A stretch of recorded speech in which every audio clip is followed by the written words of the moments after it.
Parental guidance is recommended because this episode has mature topics and strong language. Here are some moments you can look forward to during this episode of Book Interrupted. Sex, Ted. Yeah. So we got options, just saying.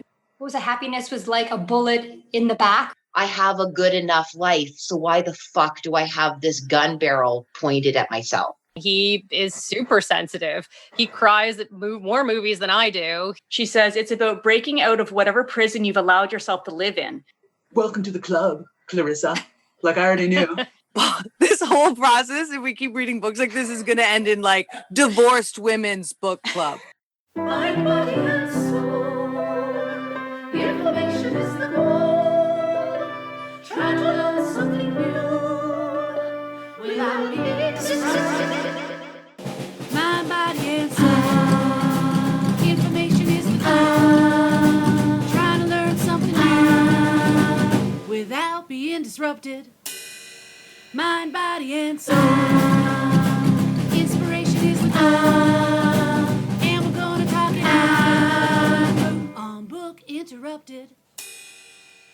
Welcome to Book Interrupted, a book club for busy people to connect, and one that celebrates life's interruptions. Hi, I'm Sarah. I started Book Interrupted and asked the closest people to me to be part of it. First, I asked my sister. Hi, I'm Meredith, the sister. My first friend. Hi, I'm Kim, the first friend. My old roommate. Hi, I'm Lindsay, the old roommate. My high school friend. Hi, I'm Kara, the high school friend. My good friend and Kara's sister. That's me. Hi, I'm Leah, Sarah's friend, Kara's sister, and the final member of Book Interrupted. If you'd like to join along, this book cycle is from January 3rd to February 7th. It's Sarah's book cycle, which is mine. And the book we're reading is Women Who Run with the Wolves by Clarissa Pinkola Estes, PhD. Through storytelling, this book dives into the wild woman archetype and how it can be restored. If you'd like more information about Book Interrupted and our current book cycle, please go to www.bookinterrupted.com. Let's listen in to this episode's group discussion. And what I found is that some people who have read the book with me adore the book as much as I do. And then I found also on social media and from you guys that some people just couldn't get into it. Well, you can tell from what you've seen from all of us, or we've been talking behind the scenes before recording this, that all of us have very differing opinions. So that'll be interesting to see how everybody responds to this as well, depending on our backgrounds and also, where we are and who we are and when this time is for this book, which is interesting. No, absolutely. I think you're so right, Lindsay. Like this is a book that I think is somewhat dependent on timing. I don't think it's for a reader of any time. I think as a reader, when it's your time to crack open that book. And yeah, equally like what you were sharing, it'll be interesting to see how our opinions either stay the same or change as the duration of the book cycle goes. So I think that will also be interesting, not only just our different ideas about the book, but to see what happens along the way. I think also with the book, I think it depends if those first stories really hook you. Because the very first story, the Bluebeard story, completely hooked me and I could relate to different people in my life and that kind of thing. And I think that maybe as you go through the book, there is lots of repetitive parts, but I think if there's the actual story hooks you, you tend to read more of her analyzing the different parts than if you get to a couple stories in a row that you just don't feel, then it might make you drop off. I agree completely because when we spoke earlier, we kind of alluded to the intro. I wasn't actually even at the first story yet. I was in that introductory, extensive intro of what I describe as adjective hell, with all due respect to the author. I think she's an incredibly talented writer, but I felt like I was swimming in adjective soup and I hated it. But once I got to the Bluebeard story, I started to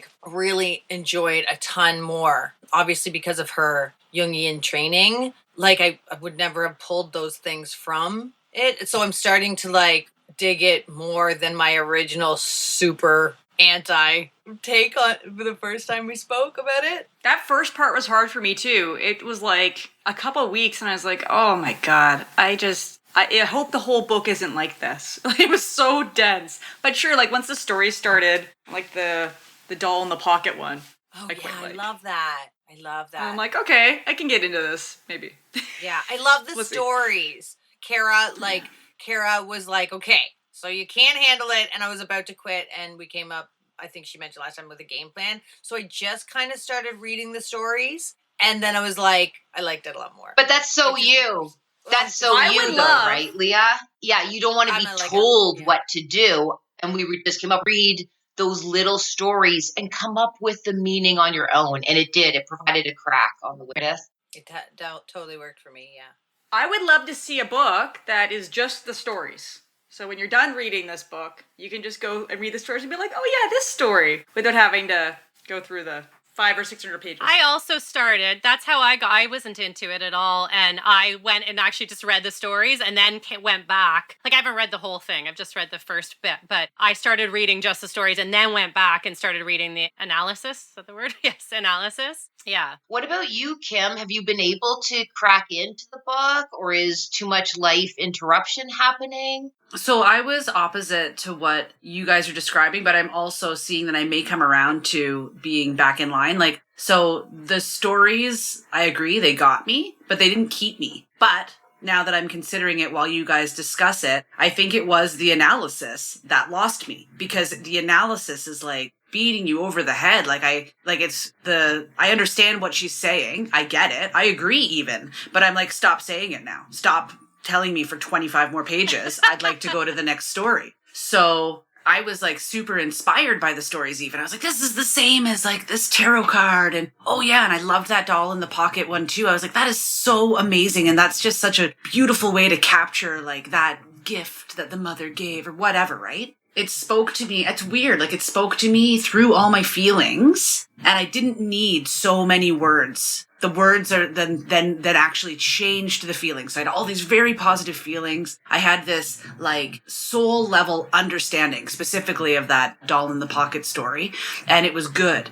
And then the bringing it out to the surface of dissection and analysis started to leave a bad taste in my mouth. And then I was like, now I don't like this story anymore, even though I do like the story, but because the story extended into an analysis. So then I was going to say, like, there should be 2 books, the stories, and then the companion book with, if you wish to hear my analysis. But Lindsay makes a very valid point. You could just read it that way. It doesn't need to be 2 books. You could just treat it as if it were 2 books. And so I'm not sure how this plays, but as you know, I was like, I'm not finishing it. So then I went back and I did like a personal journal and I was like, okay, I'll try. Ugly Ducklings next, whatever. Sarah said, yeah. And Sarah was like, tried like just opening it, like whatever. But life and motivation are conspiring against me to really ever open this book. I've carried it around with me places, but I still have not yet cracked it again. So that's what I was going to say. There are, like, I have a friend, that's how she reads it. She literally opens it, looks for a story, and is like, okay, this is what I think I need to read right now. And then also me reading it a second time. What I'm doing now is, because sometimes what she does when she analyzes it, she, like Leah said, like she picks out parts I wouldn't even have thought that was symbolic of anything. But she's already noted that type of symbolism in some other part. And I'm like, I get it. This story has that symbolism. Do we have to say every tiny minute? But I get it, because if that's what she does for a living, is look for these tiny little bits of symbolism. Do you know what I mean? She just wants to show you this could also be this symbolism, and this, and this, and this is, but reading it the second time, I just skip it. I was like, oh yeah, she said that was a symbolism, that. Like, so I'm just I'm not like reading every sentence. So, because I already know she's going to bring it back up on this other little part. Like, I know that she's saying at the story, so I kind of just skip through it. So it's a little bit faster. Also, there is an audiobook that isn't the whole book. So it's a condensed version of the book. So it's the stories and a condensed analysis of the stories, but not the whole thing, because one of the book groups I follow, that's what when someone said. She said, she wishes there was actually a book that matched the audiobook because it is not so all engrossing. I wonder if the audiobook is the outcome of the feedback that we kind of generally, as a sextet, what are we? A sextet? A sextet? A sextet? Okay, so as a sextet, we, generally agree, even though, we love it. Like, some people love it, they still think it's too much whatever. I wonder if that audio file came out as a response, because I know that in public, there's a theme on the criticism around the, wordiness or whatever you want to describe her analysis as. That is turning people off. Best word is minutia. That is her, right? The minutia. It is. She just everything's just so detailed. It's like sextet. Yeah, not spelled S-I-X. Not a sextet. Full-blown S-E-X. Sex. Sextet. Yeah. So, A sextet? Just saying. Is it T-I-T? If, So it's doing literally- book club doesn't pull in the fans, we got options, girls.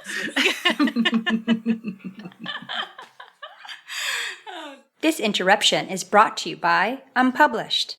Do you want to know more about the members in Book Interrupted? Go behind the scenes? Visit our website at www.bookinterrupted.com. Book interrupted.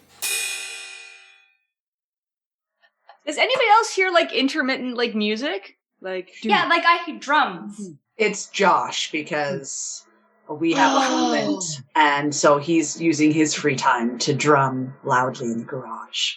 Of course. Okay. I just wonder if it was Their me. soundtrack. Yeah. So Feels yeah, very- there's a little bit tribal. Yeah, it's a little got Yeah. a tribal theme. I was hoping you couldn't hear it. I was watching my mic levels to see if they were picking it up. Nope. He's coming.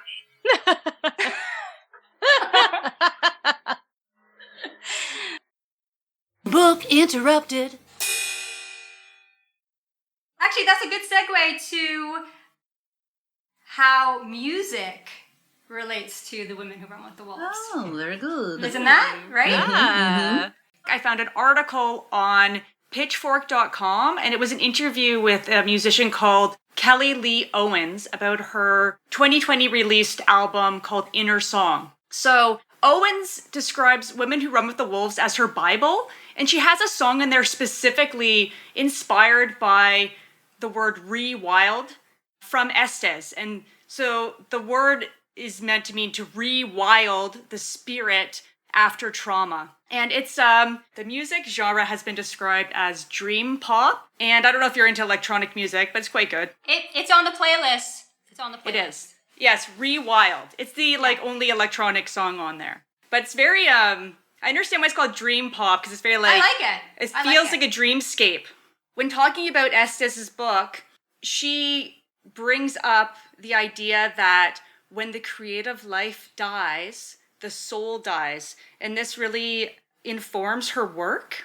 And Owens lives this truth as well, because she started a career as an auxiliary nurse, and she left that career to pursue music, her creative outlet. Right, so this article really got me to thinking about how music affects me.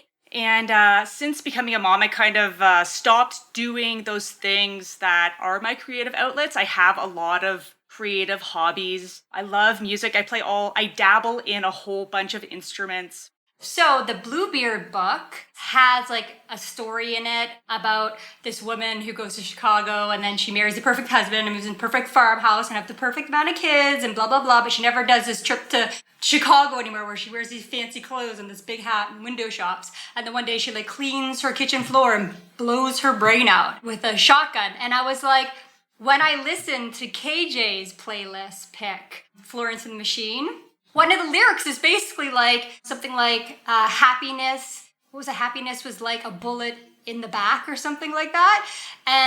But I felt like it's so related to the book so much because it made me think of that little sub story within the Bluebeard story about how it's like the killing of the soul. Because she never had time once she was living this perfect life to do the thing that actually made her happy. Do you know what I mean? So, right, and I think music is a really great way for people to express how or at least connect to, like, even if you're not doing creative things in your life, hearing the music of people being like, when you do these things that are like on a train track in life, then you're going towards like the death of your soul. And do you really want to end up like that?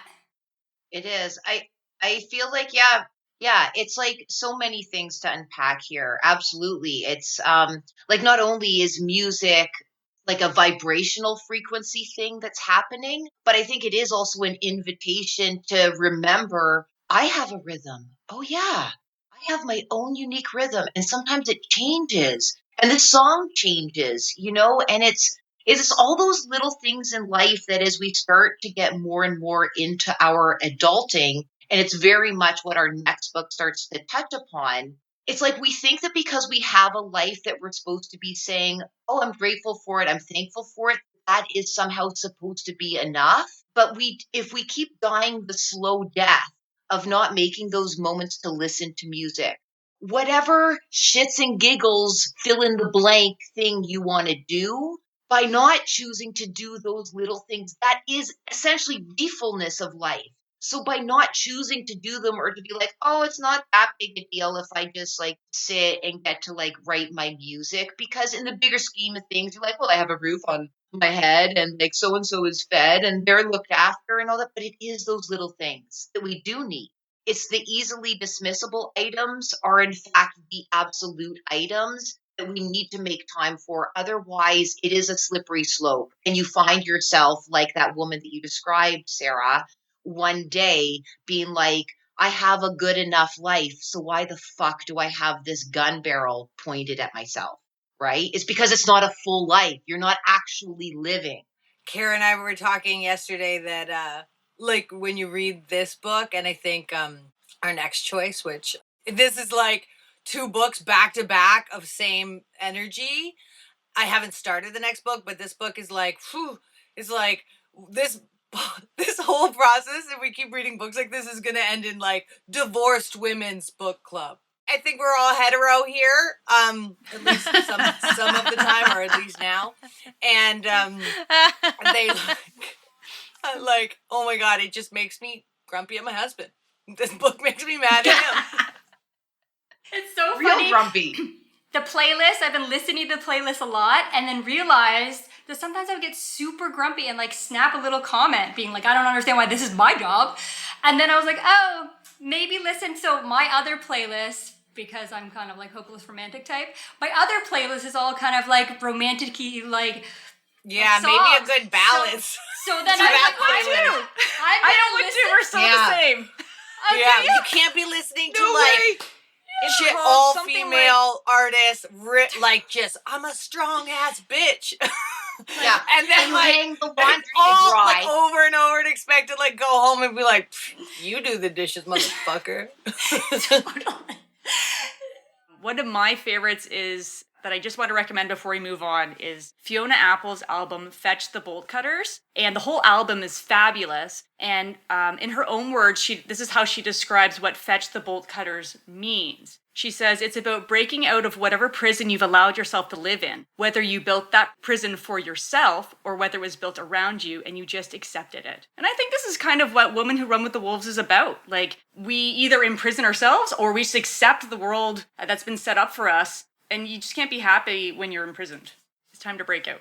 Yeah, like I think that, so it's hard for me because having read ahead into other stories, I'll just like, spoiler alert, this is a theme. So anyway, that's what I've been waiting to say as well, is the Women Who Run with Wolves is essentially inviting women to reconnect with their wild, which is also saying, we obviously live in a patriarchy, and so certain rules, gender norms have been established. So what the book invites you to do is question those norms. And what Meredith was just saying about Fiona Apple's is the same message. Whether you're in a cage that you made yourself, perhaps you're following whatever you've interpreted to be the rules towards a successful life, like I have this house, I have this husband, I have this family, and then you blow your brains out because you don't go to Chicago anymore in your fancy dress, or because you're doing all the pink jobs because you've been put in the cage of woman And that's what woman does. And that cage was built by the patriarchy. Whichever your story is, the women who run with the wolves invite you to question just exactly what role you wish to play, and remind you, or attempt to anyways, awaken within you the memory that you are like natural, and what your desires are, regardless of what forces outside of yourself say. Your internal desires are valid, and you don't have to explain or justify or silence instincts that come from within you that point you towards things. And I think it resonates with all of us at that level, because we, being women, all on some level experience some version of a cage. So I think it relates to how impactful this book is to the reader, because some readers, and there's cages for men too, right? It's not just women and, oh, poor us. Like, society has generated these cages. And so it's all about whether you allow yourself to stay in it. And when you're a reader who hasn't yet been awoken to the ability to question the cage, right? Like, some people are just good, right? They're just like, and that's the other thing too, the society teaches you. Do well, be good, achieve. Be nice. Yes, all of these things, right? Be and nice. so you're doing a good job, supposedly. You're doing a good job, but by whose standards? And then that's what happens to people who end up depressed or lost or confused, is that they are like, well, I don't understand what I'm doing wrong. I'm doing everything right. But you have to ask, by whose standards? And so this book lifts a veil that's like, you can choose your standards. And if nobody else likes them, it doesn't even matter. Like, you can decide. So some people are like, wow, when they're like, yeah, and they're like released from their cage because they didn't even know it was there and they love it. And other people are like, yeah, I freaking knew it, or whatever, because they maybe had an inkling or already questioned some things or whatever. And then still others are like, duh, welcome to the club, Clarissa. Like, I already knew. I do my own thing or whatever, right? So I think that kind of informs people's response to this book about where they are in their lives.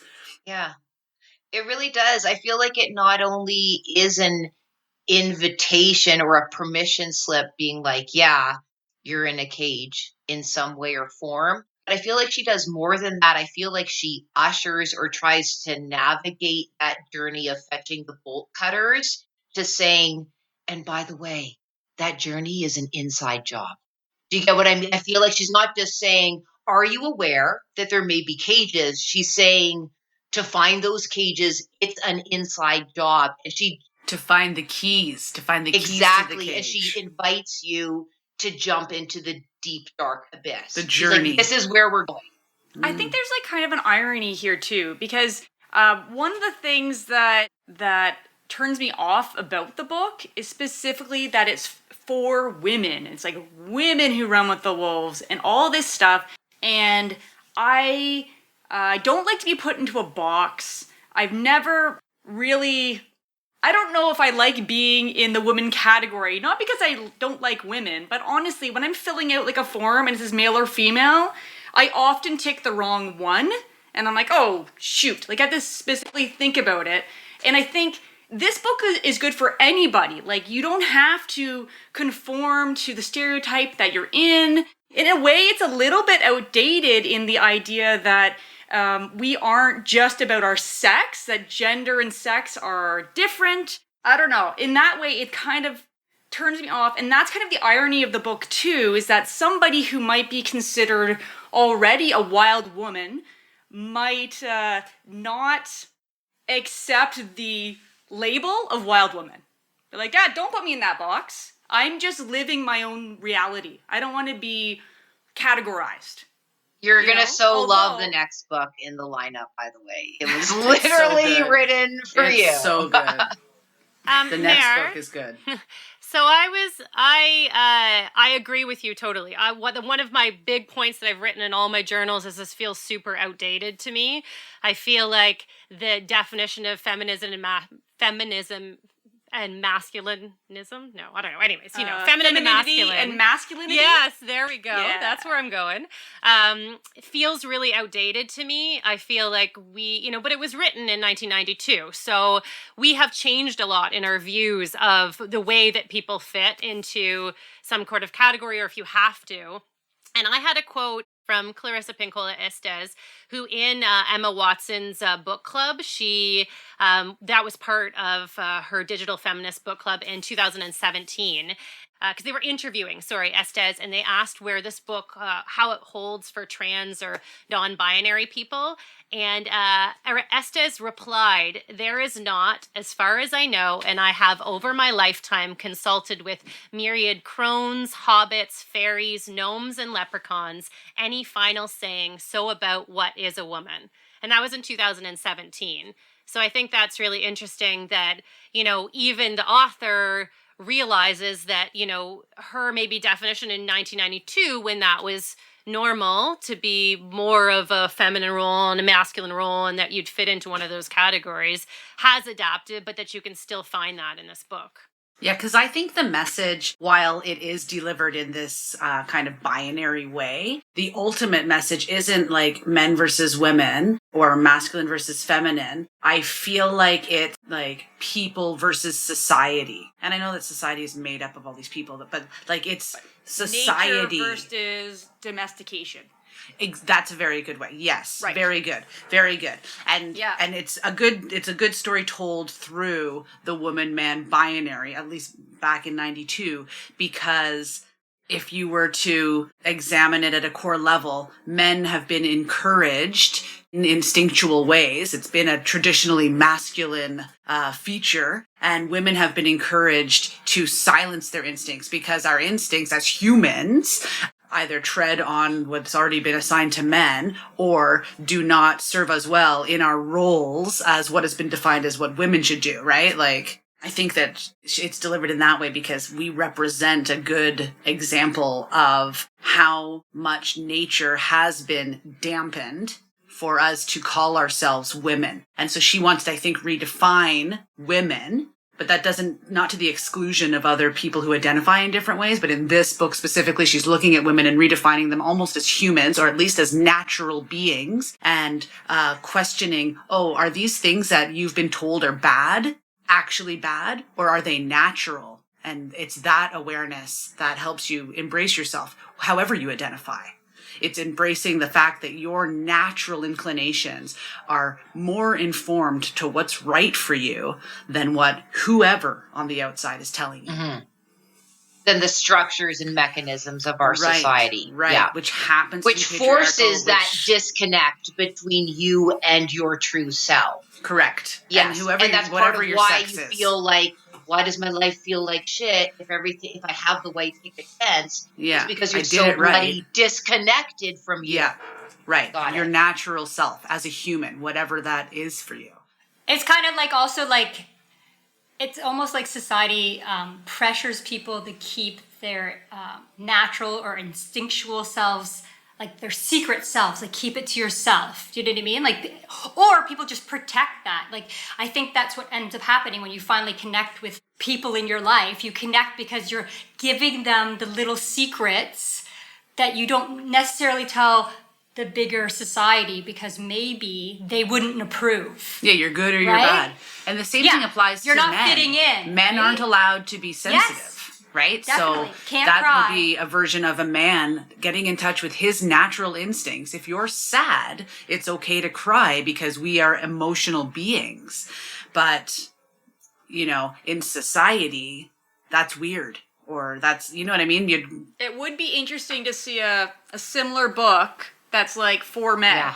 Yeah. Being like, it's okay to have more than two emotions, which are just like, in general, men Anger. are allowed to be either happy Angry. or mad. Yeah. Or Those are horny. the only two Yeah. that they're allowed in the patriarchy. Okay, great. Don't forget about horny. That might be a great idea for doing another, like when we add more books, to do a really male perspective book choice would be probably a great idea. That would be great. Or to get a Yeah. man's perspective, even just on the message. Well, we have the fan books, then we have found a fan actually who's a male. Perfect. But maybe we pick. But his book isn't necessarily. I mean, he can't be a male representative book. of all males. Otherwise, Right, we're that's right what I'm back where we saying. started. That's His what I'm name saying. is Jesus. we have one man, and we'll ask him all of the questions we wonder about the men. But it's not like a male's like the book he would like to read is not. Yeah, it's not on this topic. No, but it would be interesting to find one. So Yeah, fans for out sure. there, Yeah, I if want to you're learn more interested- about the conditioning of the male species. It would be nice if we could get a really honest one, because like as you generate these questions, I think about answers, but they're from my perspective, which is obviously I'm not anyways genetically a man. I can imagine them being like, oh yeah, it's cool. Like I maybe would like permission to be sensitive sometimes, but all the rest of the stuff is generally in my favor. So I don't really seek So to I'm break gonna any put up with cages. this. So my cage is like a fucking mansion with a jacuzzi and a 6-pack and a lady that cleans up after me. So, you I know. think there's a little bit of pressure too on men to be aggressive and stuff, and not all people want to be Yeah. aggressive. Yeah, to get things done or to have their You know, voice it's heard. Yeah, to stressful. have their voice heard.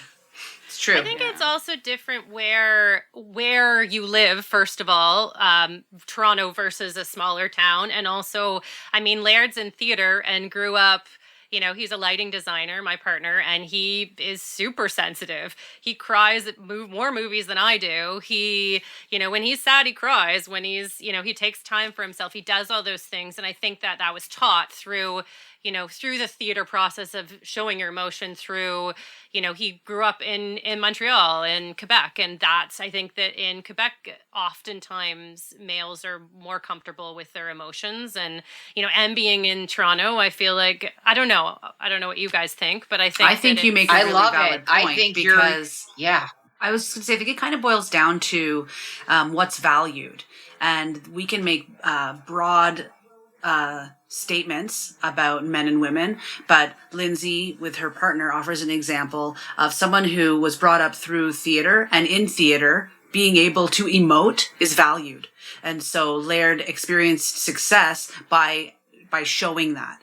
Because I think as humans, we generally strive for, I don't know, approval, maybe just to fit in. Like there's certain things because of the way that we need connection, right? And so the way that we connect is in some of these ways, right? So I think it boils down to what's valued. And that's why you can't say everyone's everything. But when you do make generalizations, you know, certain patterns appear. Thank you for joining us on this episode of Book Interrupted. If you'd like to see the video highlights from this episode, please go to our YouTube channel, Book Interrupted. You can also find our videos on www.bookinterrupted.com. Moments you can look forward to on next week's Book Interrupted. She is, you know, you're precious. It's really effing hard to be a mom. Your children are acting out. She wants to look like a bald man, so she just cuts it all on the top and a little bit on the side. Sometimes I'm confused when I look in the mirror and I don't see Claudia Schiffer because in my mind, she's right here, y'all. Book interrupted.